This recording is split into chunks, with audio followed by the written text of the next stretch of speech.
When the land is left alone, when it is not cultivated, it becomes colonized by wild and thorny plants.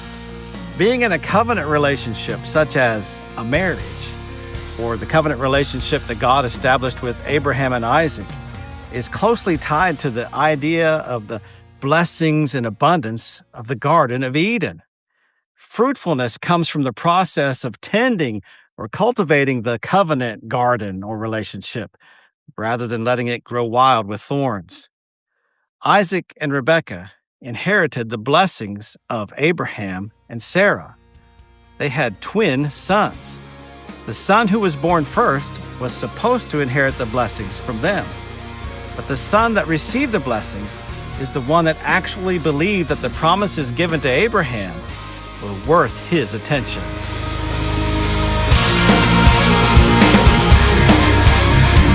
Welcome to Building Metal, brought to you by Baird & Wilson Sheet Metal. Much like Abraham and Sarah, Isaac and Rebekah cannot have children until later in life. Isaac was 60 years old when Rebekah gave birth to twin boys. Before they were born, though, she asked God why the babies within her were jostling so much, as if they were fighting with each other. God spoke to her and said, "2 nations are in your womb, and 2 peoples from within you will be separated.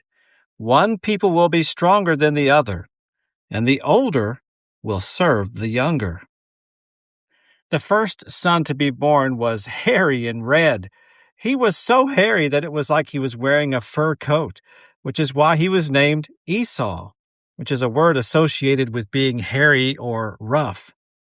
The second son came out holding the heel of Esau, so they named him Jacob, which means he grabs the heel.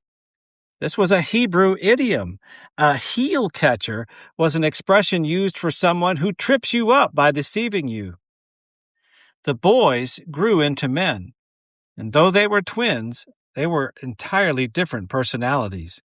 The redness of Esau is partly why he is known by another name for red, Edom, which shares the same root as the word for earth. He is described as a skillful hunter and a man of the field, which carries connotations of thorny, untamed wildness, whereas Jacob is described as mild and a dweller of tents. This has traditionally been interpreted to mean that Jacob is a domestic homebody, but the Hebrew phrase for a dweller of tents is a reference to his skills as a shepherd. He is a logistical manager of multiple flock encampments, which is why tents is plural. We see Jacob's experienced strategic shepherding skills later in his story, in his interactions with his uncle Laban, for instance. Both Esau and Jacob are outdoorsmen. Esau operates in the uncultivated wilderness. Jacob leads in the managed world of land and animals. Genesis paints Esau as a man who is controlled by his appetites, and as someone who reacts to what is urgent or immediately in front of him, untamed impulsivity.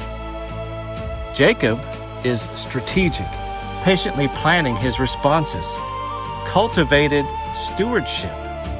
Each brother focuses on what they value most. Esau values the things of the physical world. Jacob places more value on what is not tangible. This is demonstrated in a recorded exchange between the brothers. Once, when Jacob was cooking some red lentil stew, Esau rushed in from the field, famished. What the desperate Esau literally said in Hebrew is something like this: "Quick, let me gulp down this red stuff. I'm starving."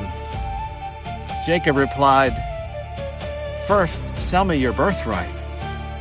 "Look, I'm about to die," Esau said. "What good is the birthright to me?" But Jacob said, "Swear to me first." So he swore an oath to him, selling his birthright to Jacob. Then Jacob gave Esau some bread and some lentil stew. He ate and drank, and then got up and left. So Esau despised his birthright. The word used for despised carries the idea of contempt, not treating something with proper value. In our first episode of Building Metal, we talked about the importance of measuring what is valuable and distinguishing what is not. Esau treated his inheritance of the promises and blessings God gave to Abraham as if it was worth no more than a bowl of stew. He gave in to the urgent desires of his body to get something physical that would satisfy him now, rather than regard the invisible covenant that was infinitely more valuable and which he already possessed. He didn't fight or even negotiate the exchange. He simply tossed it aside as if it was meaningless. The author of the book of Hebrews uses the actions of Esau as a definition of what is profane, treating what is holy as something disposable.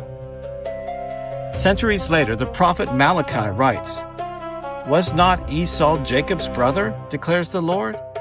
Yet I have loved Jacob, but Esau I have hated. And I have turned his hill country into a wasteland and left his inheritance to the desert jackals." The word for hatred is from the Hebrew word soneh, which is a word picture for thorn and seed. Hate in the Bible does not always mean an intense dislike or animosity towards something. God is a God of love. But the thorn seed word picture of soneh reveals a posture of avoidance in preference for something else.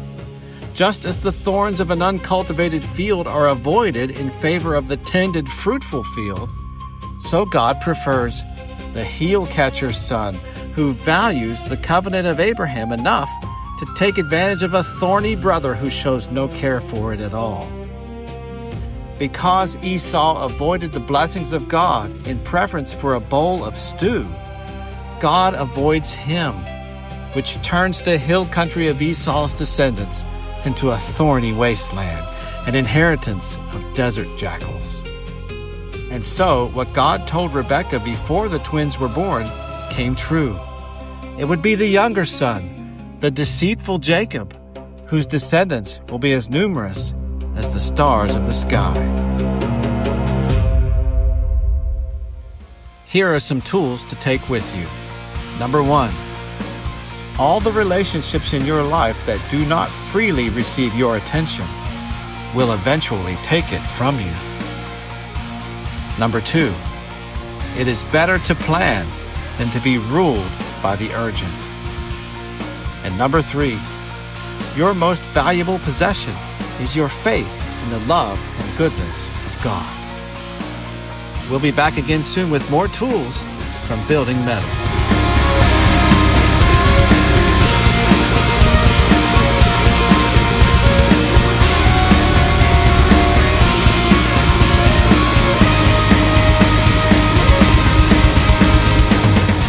The music of Building Metal is a production of Jed Brewer and Good Loud Media, Oak Park, Illinois. Also special thanks to Christ Community Church, Oak Ridge, Tennessee.